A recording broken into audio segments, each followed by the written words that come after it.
Hello दोस्तों, मैं मोहित स्वागत करता हूं आपके अपने YouTube channel GK crack with Mohit में।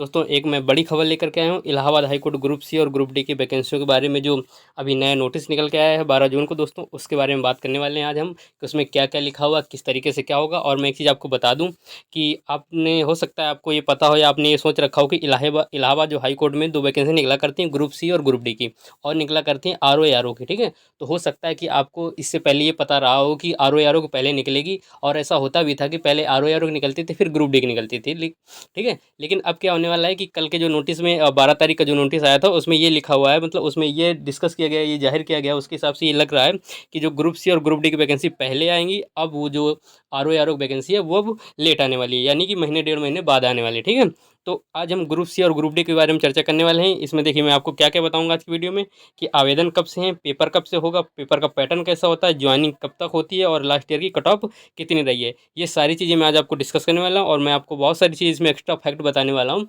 और अगर आप तैयारी करने वाले हैं, अगर आपको लगता है कि आप इसका इंतजार कर रहे थे ग्रुप सी ग्रुप डी का इलाहाबाद हाई कोर्ट के, तो आप ये मान लीजिए कि आपको इसके अलावा कोई वीडियो देखने की ज़रूरत नहीं है। बस आप अगर लगना चाहते हैं, इसमें करना चाहते हैं, तो बहुत ही जल्दी, बहुत ही मतलब कि तैयारियों को अपनी तेज कर दीजिए। ठीक है, तो चलिए वीडियो को शुरू करते हैं। वीडियो को, अगर वीडियो पसंद आए तो वीडियो को लाइक कर दीजिएगा और चैनल को सब्सक्राइब जरूर कर दीजिएगा। ठीक है, अब देखिए हम लोग शुरू करते हैं। वीडियो में क्या है तो उसके बारे में हम लोग जानते हैं। ठीक है, तो देखिए मैं आपको बता देता हूँ पहले कि जो इलाहाबाद हाई कोर्ट की वैकेंसी है वो कब तक आएगी। ठीक है, तो देखो इसमें लिखा है आवेदन कब तक होगा, आवेदन कब से। तो देखिए, आपको पता है कि इलाहाबाद हाई कोर्ट की जो आर ओ की वैकेंसी थी, वो वैकेंसी दोस्तों आने वाली थी अगस्त में। कब आने वाली थी? अगस्त में। ठीक है, अगस्त में आने वाली थी। और जो ग्रुप सी और ग्रुप डी वैकेंसी थी, इसके जस्ट एक महीने बाद, यानी सितंबर में या अक्टूबर में आने वाली थी। ठीक है, लेकिन क्या हो कि जस्ट अब उल्टा हो गई, चीज़ें उल्टा हो गई। तो अब ग्रुप सी और ग्रुप डी वैकेंसी, अब आपकी ग्रुप सी और ग्रुप डी की वैकेंसी कब आएंगी?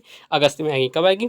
अगस्त में आने वाली है। ठीक है, तो आवेदन इसका अगस्त में होगा। और इसका जो देखिए, अगर पेपर की बात करते हैं तो पेपर कब से होगा, तो पेपर की बात अगर मैं आपको बताऊं तो पेपर दोस्तों इसका क्या होता है कि जैसे ही इसके फॉर्म आते हैं, अगस्त में फॉर्म आएंगे, अगस्त भर आपके फॉर्म भरेंगे, मतलब शुरुआत के सितंबर तक भी फॉर्म भरे जा सकते हैं, जब भी आए। अगस्त के लास्ट टाइम आती है, अगस्त शुरू में आती है, जैसा भी होगा उस समय देखिए मैं आपको बता दूंगा। तो इसका देखिए जो पेपर का समय होता है वो लगभग 2.5 से 3 महीने का ही मिलता है। ठीक है, और इसका ऐसा नहीं कि इलाहाबाद हाई कोर्ट का पेपर का मतलब सिलेबस काफ़ी होता है, तो आपको काफ़ी चीज़ें कवर करनी पड़ती हैं। ठीक है, लेकिन हाँ, ये बता देता हूँ कि पेपर का लेवल जो होता है वो काफ़ी ईज़ी होता है। ठीक है, ईज़ी टू मॉडरेट होता है, तो इसलिए कट ऑफ में काफ़ी प्रभाव पड़ता है। देखिए क्या होता है कि जैसे पेपर है, मान लीजिए पेपर का पैटर्न अगर अप है ज़्यादा, पेपर अगर ज़्यादा कठिन है, ज़्यादा मॉडरेट, ज़्यादा हार्ड है, तो उसके कट ऑफ क्या होती है, कट ऑफ और ऑटोमेटिक उसके नीचे आ जाती है। ठीक है, ऑटोमेटिक कट ऑफ इसके नीचे आ जाती है। अगर ईजी टू मॉडरेट होता है पेपर, तो कट ऑफ क्या होती है, थोड़ी बहुत ऊपर चली जाती है। ठीक है, तो बस ये रहता है। अब देखिए, पेपर कब से हैं, तो पेपर जस्ट उसके 2 ढाई महीने बाद ही पेपर होने वाले हैं। तो ये मान लीजिए कि आपको तैयारी अभी से कर देनी चाहिए। ठीक है, क्योंकि मैं इसलिए कह रहा हूँ, आपको जोर दे रहा हूँ तैयारी में बार बार, क्योंकि इसमें देखिए ज्वाइनिंग कब तक की बात कर लें तो इसमें ज्वाइनिंग दोस्तों क्या होता है कि 6 महीने के अंदर, जिस दिन वैकेंसी आती है उसके 6 महीने के अंदर अंदर सारा कुछ हो जाता है। मतलब आप ये मान लीजिए कि 6-7 महीने के अंदर अंदर ही आप अगर एग्ज़ाम दिए, एग्ज़ाम में पास हुए, टाइपिंग दिए, टाइपिंग में पास हो गए, अगर आप ग्रुप डी कर रहे हैं तो प्री मेंस दिए, पास हो गए, तो आप ये मान लीजिए 6 महीने के अंदर अंदर आपका ज्वाइनिंग, आपका सिलेक्शन हो जाता है। ठीक है, और इसमें सिलेक्शन लेना आसान भी है। सिलेक्शन लेना आसान इसलिए कह रहा हूँ, मैं आपको बताऊंगा सिलेक्शन लेना क्यों आसान है। ठीक है, तो इसलिए मैं कह रहा हूँ कि आप अभी से लग जाइए। और अगर आप ग्रुप सी की तैयारी कर रहे हैं, तो मेरे कहने से एक चीज़ और करिए कि आप कम से कम आधे घंटे टाइपिंग को दीजिए, और दोनों टाइपिंग को दीजिए। ठीक है, इसमें दोनों टाइपिंग है, जिस प्रकार जूनियर असिस्टेंट में है ना UP triple C junior assistant में, उसी प्रकार इसमें भी दोनों टाइपिंगों पे खेल खेला जाएगा। और दोनों टाइपिंगों में ऐसा होता है कि मान लीजिए आप इंग्लिश की टाइपिंग में पास हुए, हिंदी पे नहीं पास हुए, तो आप बाहर हो जाएंगे। ठीक है, 50 नंबर का 25-25 नंबर का होता है टाइपिंग, हिंदी और इंग्लिश, तो उसमें आपको 10-10 नंबर लाने ही पड़ते हैं। ठीक है, तो ये आपका होगा कि पेपर कब से होगा, आवेदन कब से होगा, ज्वाइनिंग। तो आपकी ये मान लीजिए 6-7 महीने के अंदर अंदर, जिस दिन से पेपर, मतलब अगस्त से के आप 6 महीने जोड़ लीजिए। अगस्त के बाद 6 महीने अगर आपका सब कुछ सही रहा, तो आप ये मान लीजिए कि अगले 6 महीने में ज्वाइनिंग होने वाली है आपकी। पेपर का पैटर्न कैसा है, तो पेपर का पैटर्न मैंने बता दिया है, ईजी टू मॉडरेट होता है, काफ़ी ईजी होता है, तो इसलिए कट ऑफ थोड़ी काफ़ी चली जाती है। ठीक है, 75 प्लस के अगर आपके अराउंड नंबर आते हैं, तो आप ये मान लीजिए कि आप काफ़ी सेफ जोन पे हो जाते हैं। ठीक है, लास्ट ईयर कट ऑफ की बात करें तो लास्ट ईयर कट ऑफ बस इसी पर अप्लाई करेगी। लास्ट ईयर कट ऑफ को कोई मतलब नहीं होता। देखिए, एक मोटा मोटा आइडिया लग जाता है कि इतना इतना रहेगा, तो इसलिए मैंने आपको बता दिया कि 75 प्लस वाले नंबर वाले आप लोग सेफ हो जाते हैं, किसी भी कैटेगरी में, जनरल कैटेगरी की मैं बात कर रहा हूँ। ठीक है, तो उसके बाद अब पेपर के ऊपर होता है। अगर पेपर हो सकता है इस बार मॉडरेट आया, मॉडरेट अगर, क्योंकि देखिए एनटीए करवा रही, तो एनटीए का तो आप जानते हैं कि इस समय कितना स्कैम चल रहा है, तो हो सकता है अगर एनटीए ने करवाया तो काफ़ी प्रॉब्लम्स भी हो सकती हैं, है ना। अगर किसी और ने करवाया तो पैटर्न फिर वो उस हिसाब से डिसाइड करेगी। तो आप सब सारी चीज़ें कट ऑफ जो है उस पर डिपेंड करती है। ठीक है, देखिए अब हम लोग आगे चलते हैं, आगे अगर हम लोग बात कर लेते हैं सिलेबस के बारे में। सिलेबस के बारे में बात कर लेते हैं तो देखिए पहला जो प्री और मेंस का सिलेबस होता है ना, ग्रुप सी और ग्रुप डी का बिल्कुल सेम होता है। ग्रुप सी और ग्रुप डी का जो सिलेबस है 100 मार्क्स का होता है, 90 मिनट का समय होता है। इसमें देखिए क्या क्या आता है, तो इसमें ये आता है हिंदी, इंग्लिश, मैथ, जीके और जीएस, ठीक है। 25 मतलब एक देखिए मोटी मोटा आइडिया, रफली आइडिया लगा सकते हैं कि 25-25 का होता है। क्या होता है, कभी कभार जीके जीएस का वेटेज ज़्यादा कर दिया जाता है, ठीक है। ग्रुप सी की बात करूँ, ग्रुप डी में तो बिल्कुल सेम टू सेम वही से 25-25 ही आएगा। ग्रुप सी में क्या होता है कि जीके जीएस का थोड़ा वेटेज ज़्यादा बढ़ा देते हैं, इसलिए इन सब चीज़ों का आप वैसे भी जानते हैं कि देखिए मैथ का जो लेवल है क्वांटिटेटिव एप्टीट्यूड का, तो उतना हाई नहीं रखते, तो मैथ के लेवल को क्या करते हैं वो थोड़ा सा ऊपर नीचे कर देते हैं। और हिंदी इंग्लिश है तो आप समझ सकते हैं कि बहुत से लोगों की इंग्लिश वीक होती है, तो इस प्रकार से आप लोग काफ़ी थोड़ी सी मेहनत करनी पड़ती है ना।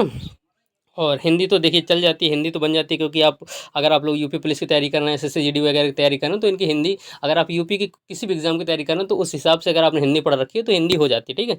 लेकिन इंग्लिश में क्या है कि यूपी के बहुत से बच्चों को इंग्लिश में काफ़ी प्रॉब्लम होती है, तो उस प्रकार से आपको तैयारी अभी से लगना है, चालू कर देनी चाहिए मान लीजिए।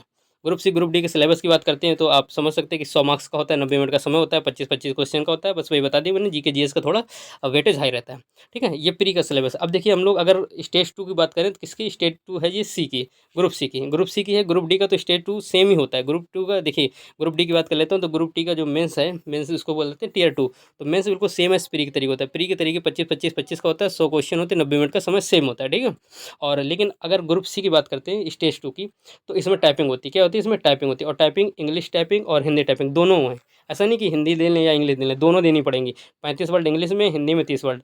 इसमें 25 मार्क्स का इंग्लिश होती है, वो सॉरी यहाँ 20 लिख गए हैं, यहाँ पर भी 25 होगा। 25 मार्क्स की हिंदी होती है, ठीक है। दोनों सेम ही होते हैं, बस आपको इसमें 10-10 नंबर लाने होते हैं। और आपको दोनों में कंपलसरी पास होना अनिवार्य है, क्योंकि ये क्वालिफाइंग नेचर का होता है, ठीक है। तो आपको इसमें 10-10 नंबर तो क्वालिफाई करना ही पड़ेगा, ठीक है। तो इसलिए टाइपिंग को अभी से देख ध्यान दीजिए, क्योंकि टाइपिंग ही हार्ड होती है। हाँ, मैंने खुद, मैं को अब आपका पर्सनल एक्सपीरियंस बता रहा हूँ, मैंने खुद 3-4 बार टाइपिंग दी, लेकिन टाइपिंग काफ़ी हार्ड होती है। 3-4 बार का मतलब ये नहीं कि मैंने सिर्फ ग्रुप सी या ग्रुप डी की दी है, मैंने बहुत सारी अलग-अलग एनटीपीसी वगैरह की है, सीआरपीएफ, एसएम के, इस प्रकार से मैंने दिया हुआ है, तो मैं इसलिए आपको बता रहा हूँ, ठीक है। एसएससी वगैरह की टाइपिंग दी हुई है, तो इसलिए बता रहा हूँ कि टाइपिंग काफ़ी हार्ड होती है, ठीक है। तो इसलिए आप क्या करें, टाइपिंग में अभी से ध्यान देते रहिए और पढ़ते रहिए, क्योंकि इसका एग्ज़ाम जो है काफ़ी टफ होता है। अगर आर मतलब इसका नहीं, आर ओ बात करूँ, अगर आर ओ का एग्ज़ाम आपको हाई कोर्ट के आर ओ का देना है तो उसका एग्ज़ाम काफ़ी टफ होता है, उसका सिलेबस काफ़ी बड़ा होता है, ठीक है। ग्रुप सी ग्रुप डी का तो थोड़ा ये है कि मान लीजिए थोड़ा लेवल थोड़ा इजी टू मॉडरेट हो जाता है, तो आपको लेकिन तैयारी एक अच्छे लेवल पे ही करनी चाहिए मेरे हिसाब से तो, ठीक है। तो अगर ये जानकारी अच्छी लगी हो, आज के लिए इतना ही दोस्तों। अगर और कोई नोटिस, कोई जानकारी आती है तो मैं आपको जल्द ही प्रोवाइड कराने की कोशिश करूँगा, ठीक है। जब आएगा तो मैं तब भी आपको बताऊँगा कि अब क्या करना है, कैसे करना है, ठीक है। तो चलिए दोस्तों, आज के लिए इतना ही। अगर वीडियो अच्छा लगे तो वीडियो को लाइक करें और चैनल को सब्सक्राइब जरूर कर लीजिए। धन्यवाद दोस्तों, जय हिंद, जय भारत।